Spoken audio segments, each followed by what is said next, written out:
And what's different about this time in this stage? Well, I graduated from Harvard Business School the same month that the World Wide Web was invented by Tim Berners-Lee. And so I've been having this wonderful front seat to the internet to see how is it actually changing and transforming. And I can tell you that this moment is very different. It's different than many of the other transformations in digital things that we have seen because it is fundamentally changing the way that we relate to each other, the way we communicate, the way we are going to be. And the reason why we're having such a hard time with it is that it calls into question even, what does it mean to be human? So I think we're at a very interesting time in that we should take that into perspective. And I thought I'd bring today my digital avatar, my digital twin.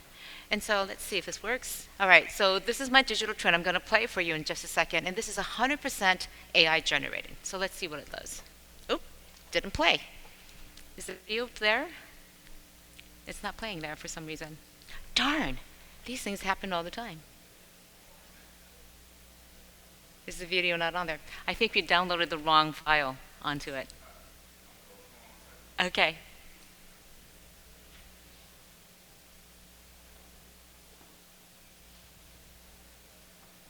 Yeah, just go back to this one. Yep, and this one will play.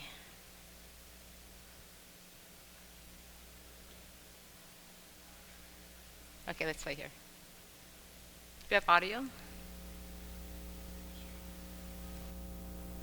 Ordinaire. My job? To help make life easier and way more fun. While I can easily create presentations, I can also customize training for each employee based on their unique needs, development plan, or even how they like to learn. Oh, and did I mention? I speak over 70 languages. For example, puedo hablar 23 dialectos diferentes de español. Or, मैं ना आपके लिए शुद्ध हिंदी बोल सकती हूँ. And best of all, 我父母一直希望我能说普通话. Pretty cool, right? While Charlene still got me beat on the dance floor, the technology keeps getting better, and the possibilities are endless, limited only by our imaginations.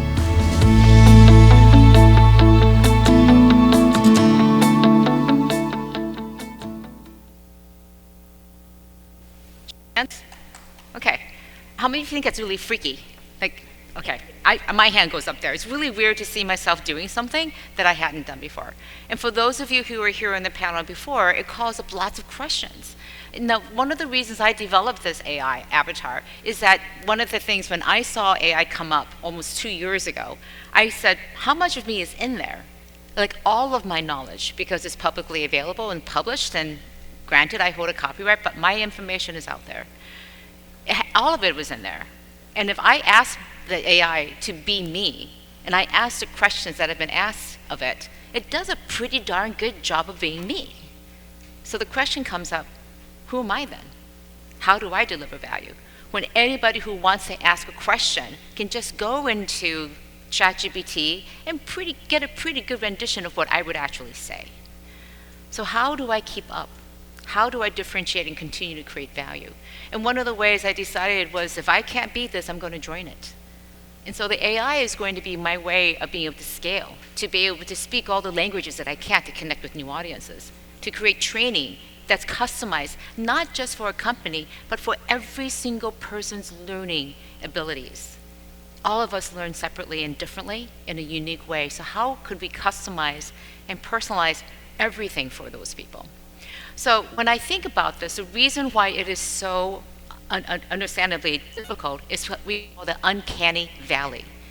This is that situation where we get close to human-like and we're amazed, and yet at the very end, right when it becomes almost there, there's something about that video that doesn't feel completely right. And we're at the very precipice of this uncanny valley. And our tendency is to dismiss the technology because it's not exactly human. It makes mistakes. There are hallucinations. We can't trust it because that's clearly not Charlene. And yet I think the most interesting thing at this point today, and we are so early in this process. If you know the early days of the internet, this is like HTML without cascading style sheets. We are so early. So how do we make our way through this time of this uncanny valley, push through it so it's not so much of a dip, and for us to actually learn when we can trust it, how we can trust it. We talk about agentic AI, and one of the research things that I've seen is that agentic AI only becomes useful to us when we can actually trust it, when we let go of those controls, and we actually let it do the work. Need a human in the loop, it's going to be very difficult to realize that real value that comes from AI. So one of the things that I think is interesting, we're in this place of tremendous FOMO right now. We fear of missing out all of these different changes. But we also have something that I call fogey, fear of getting in. We are pulled in these two different directions. And so what I want to talk today is how do we manage this? And how do we think about it? Now, when I look at most organizations, we have this situation where most people now, worth their beans, understand that it's important that generative AI is going to be very important. So they know it. A couple people are actually doing it. Let me see, it makes it work. And then very few are actually leading. And so one of the things I really want to focus on is how do we lead with generative AI? So just a show of hands here, how many people are using some form of generative AI every day, and it's transformed the way they work? Or take a look around at the people who have their hands raised. If your hand is not raised, go and talk to these people. Use the time while you're here to hear how people have started transforming the way they work. My belief is that as a leader of your organization, you cannot begin to lead a transformation until you have transformed the way you work yourself.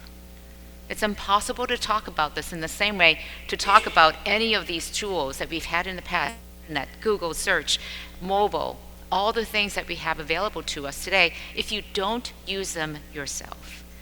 So I encourage you to get your hands as sturdy as possible and to build with these tools. Now, one of the things that I think is interesting, we have a lot of discussions about AI replacing us. And I don't think it's so much AI replacing us, somebody using AI replacing us. And I've seen increasingly that people in management positions, and this is especially true with agentic AI, that agentic AI is really good at the management tools, at the management level. Most of the AI we're talking about today is about automating frontline repetitive tasks. Well, guess what it does also really well? It makes decisions. And guess what other people who do that, they're the managers and leaders. I know some organizations have actually replaced their CEO or gotten a temporary acting CEO. Harvard Business Review recently wrote an article how AI can be almost your CEO. So we're talking about a brave new world here, one that really defines the way that we think about the way organizations are even structured, how we think about our workforce, even what an organization is in a very different way. So one of the things I want to talk about is how let's just go back one. Okay, one organization decided that they were going to be completely AI ready, AI first. And so the CEO got everyone together, there's about 600 people in the company, and they said, we're going to train all of you on how to use AI. And very importantly, we're going to give you all these tools that you can use, and then we're going to have a dashboard with every single person's name on it. And next to that will be a light. It'll be a green light if you're using all of these tools actively in your work. Fantastic. You get a yellow light if you are trying to use them, you're figuring out, you're not quite there, but that's also just great. You're in the mix. And you get a red light if you're not doing anything. And then he drew a line in the sand. He said in 6 months' time, there will be no more red lights at this company. You'll either be a yellow light or a green light, or we will have had a discussion to say, if you don't want to learn this, then this is not the place for you. Now, this sounds radical. This sounds, in some ways, kind of harsh. But the reality is, this is the future. And if we could look back and say, were we using laptop computers? Were we using email, Google, collaborative tools like Teams or Slack? These are the realities of our modern work life, and AI is absolutely that reality. So the sooner we can get organizations up and ready, and AI first, thinking that way, the better off you're going to be. The sustainable competitive advantage that you can gain, in many ways, will be table stakes out there. But if you can get an early footing into the space, you'll get a head start faster than the competition can. So I want to talk a little bit about how to create that trust in AI. one of the models and frameworks we have is this hierarchy of trust for generative AI. It's sort of based on Maslow's hierarchy of trust. And one of the things that you can do with this is to say, at the very bottom, you have to have safety, security, and privacy. And then we define what fairness means with the AI. And note, there is no universal source and definition of fairness. Are we talking about equitable outcomes, or are we trying to shoot for equity? Those are two very different ways to think about fairness. What about quality and accuracy?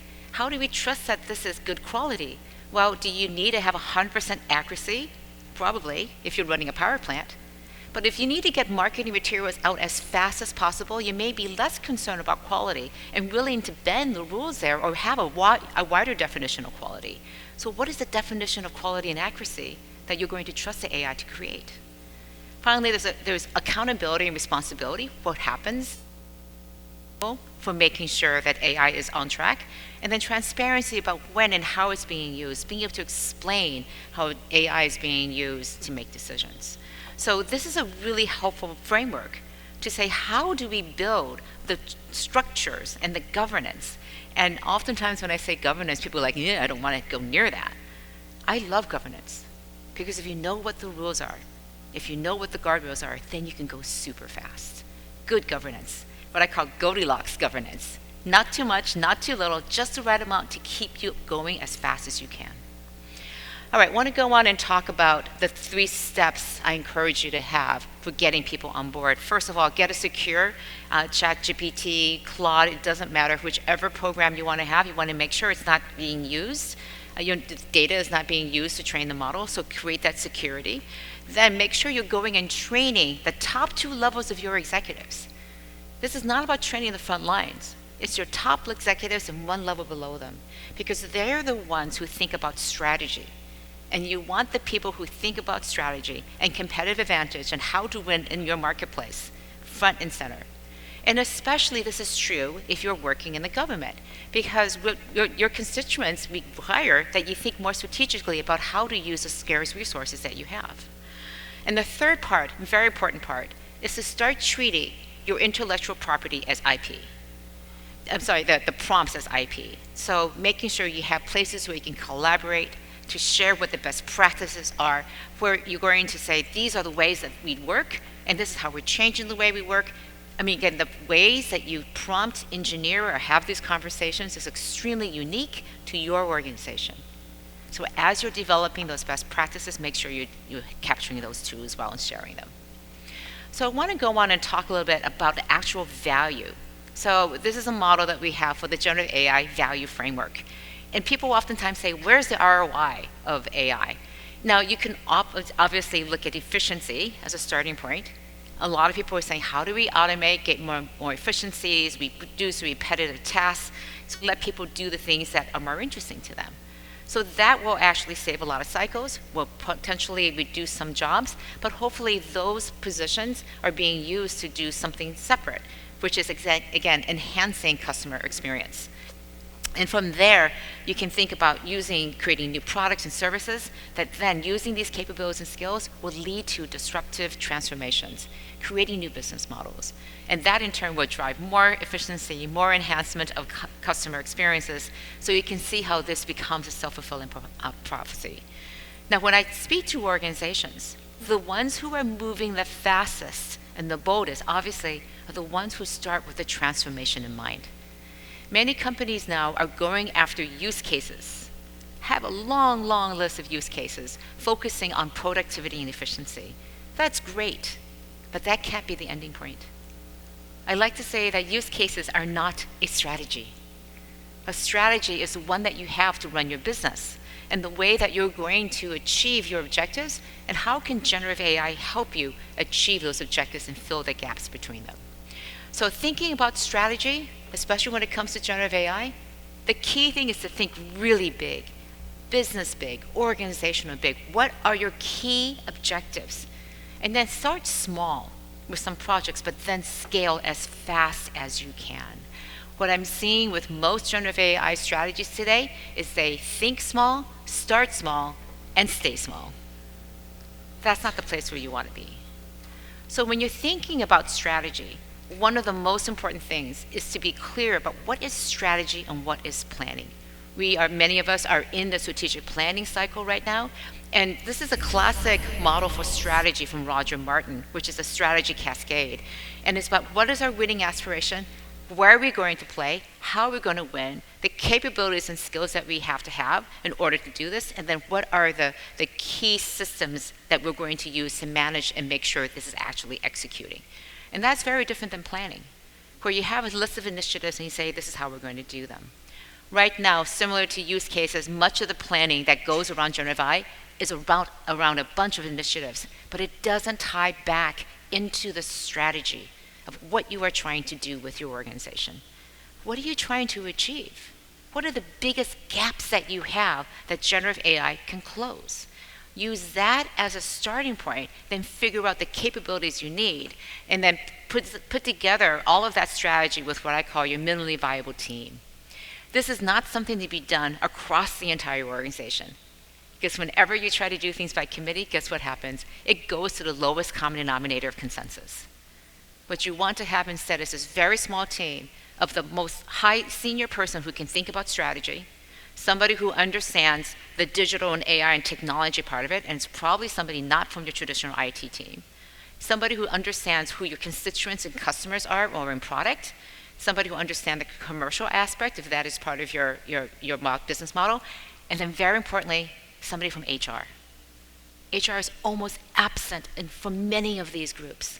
And you absolutely have to have them there because we're talking about a transformation that is not just about technology, but about people. So you need your people at the table. So as you're pulling this plan together, I think it's incredibly powerful to be able to have a strategy and a plan. So what are the assumptions underpinning your strategy you want to be able to ask? Things like, how are customers going to change and evolve? Because by the time you actually deploy something, your customers and they're not going to be at the same place where you started. They're going to be further ahead. So your ability to see the future and start building for it today is key. What are the impossible things we could do? What are the things we do today that are just not going to be relevant anymore? What are the new competitors who are going to be out there? And how do our people need to grow and change to adapt to this new space? Now, when you're pulling all this together, and I'm going super fast, I'm happy to send you more materials, but when I have seen transformations, and the plans and the strategies work, they're never 12-month plans. 12-month plans are basically budgets. That's not a strategy. So lay out an 18-month plan to say, this is what we're going to do over the next quarters. It's your 6-quarter walk to say, Q1, we're going to be here. Everyone's aligned. We know what our strategy is, where we want to be, and everyone knows what everyone else is supposed to be doing. At the end of Q1, you go, are we here? Are we ahead? Are we behind? And then you adjust the other 5 quarters based on where you are in Q1. And then you add another quarter. It is an 18-month rolling plan. And the reason why this is so important is that when you're creating a plan for generative AI and a strategy for generative AI, it takes a long time to get your data in order. We don't know how the technology is going to change. So at the end of the quarter, imagine 3 months from now what we're going to see. We have no idea. It's changing so fast. So at the end of another quarter, we're going to want to take an assessment and say, well, where are we now? What have things changed? How do we need to make adjustments? It is not the way we are used to doing strategy. And your executive team, everybody in the organization needs to understand how generative AI requires a very different approach to think about strategy, one that is much more agile, flexible, and adaptable. So a couple quick things about data, because I'm very cognizant we're at a technology conference here. I want to talk about the 3 levels of technology stacks. So the first one is just off-the-shelf AI. This is what I typically use. I just put a question out to a chatbot interface. Basically, it's an AI interface, and it goes to some model. I've always wanted to use ChatGPT, but I couldn't until the chat interface came out. Because GPT 2.5, 3 all existed there, but I'm not a programmer. I'm not a technologist. I can't even find Python on any of my computers. So I was not going to be able to use these tools and the power of them until the chat interface came on. So this is what we experience today. But we know that the power of it becomes much more substantial when you can feed it very specific data. So this is retrieval augmented generation, whatever it is. But between the chat interface and your data and the AI, there's this query router that says, I understand now what you're saying.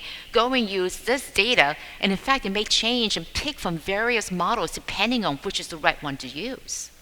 So this is, again, being able to take your data. And some organizations go, well, my data is a mess. How do I clean it up? Well, you start cleaning it up as fast as you can, and you focus and prioritize the ones that are going to make the biggest difference. And one CEO I was talking to was like, well, we had these strategic objectives. We knew that this bit of data was clean and ready to use. It only supported this smaller objective, but we ran with that because that was going to give us some really great learnings about how to work the data inside of our systems. And so even though it wasn't the biggest, best thing that we do, that gave us some time to learn, to experiment, to build, so that we would have better capabilities that when the better data was available, we would be better skilled at being able to piece it together. And the third level is when you bring agentic AI in. And this is when an agent, again, I call it a critic at this point, is sitting between the AI and is giving the response back to the person, but it says, no, AI model, that answer that you gave, not up to snuff. It's not good enough. It has this quality. It's that human in the loop, but it's replacing that human and saying, I'm looking at the results. That's not what we expected. Go back and do it again. So that critic there is a key component to taking the people out of that loop and us beginning to trust it. To have a critic in here is the key element of making agentic AI work. It is one that completes the loop and says, are you actually doing and satisfying the parameters of this request? So this is a very simplified way of thinking about it. And what's interesting is, people ask me this all the time, what's the AI model we should use? Is it this one or that one? And should it be open source or closed source? And I go, yes, all of the above, because reality, the technology is going to keep changing. And what you need to do is to be able to flip the AI model in and out of your organization. Have all of these other things that are proprietary to you, the way you query your data, the way the agents and the critics work, and the models themselves can be the best in class of that particular moment that you can bring in. So this is how we're recommending people to set up their tech stack to be as flexible as possible to anticipate the unknown changes that are going to happen in this space. I want to talk just about how messy this incredibly is. When I speak to executive teams, they go, that's insane. What's the answer? Can you give us something a little bit more concrete? This feels really messy, and I guarantee you it is very messy. And in this space of messiness, this is where we're going to find that incredible, good, juicy growth that you want to have, because that's what the success is going to be. And our ability to hold and contain that messy space for all the people in the organization is a key skill. I do want to talk about leadership very quickly, because we do think that people are going to have superhuman skills, so how will you have to lead them? How do you lead people when they know more about the job than you do?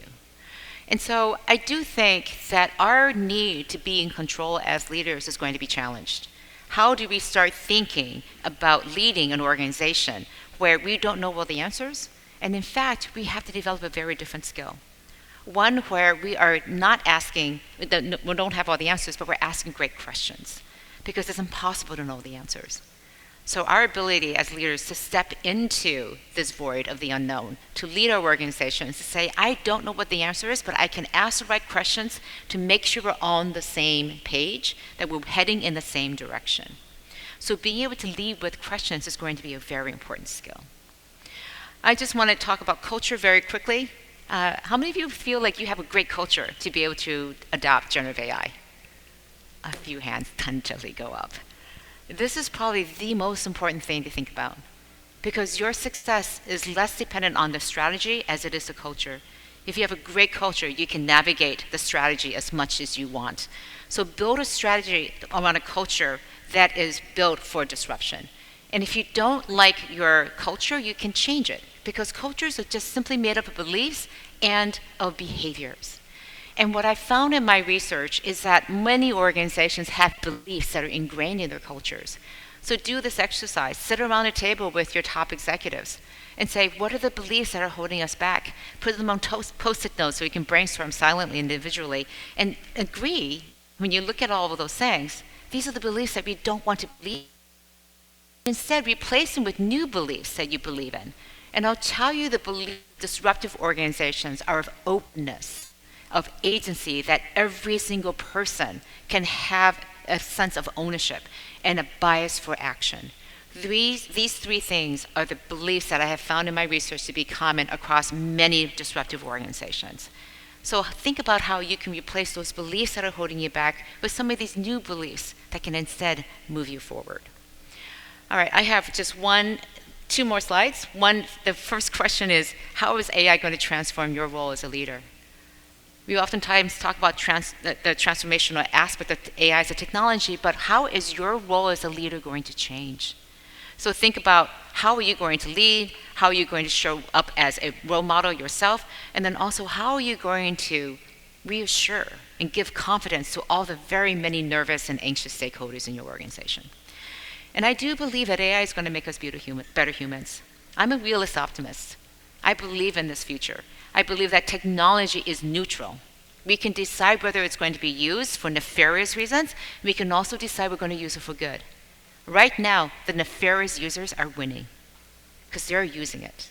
And what we need are people like you who believe in the optimism of what AI can do, and to be out there and actively showing the way for us to say, this is how we can use AI for good to help us be better humans. All right, this is my information. This QR code does not give you, I think it may be going to the right one, but you're better off going to the URL and then putting in the code to get there, because I think we've switched the slides a little bit, but I'm pretty sure that QR code will probably work. So by all means, please stay in touch. My email and contact information is here. I put that information up at the end of every single one of my presentations, and nobody reaches out to me. So I hope you will do that. Again, thank you for the time. I'll be here afterwards if you have a few questions too. Thank you so much. Oh my gosh, I get to meet you in person.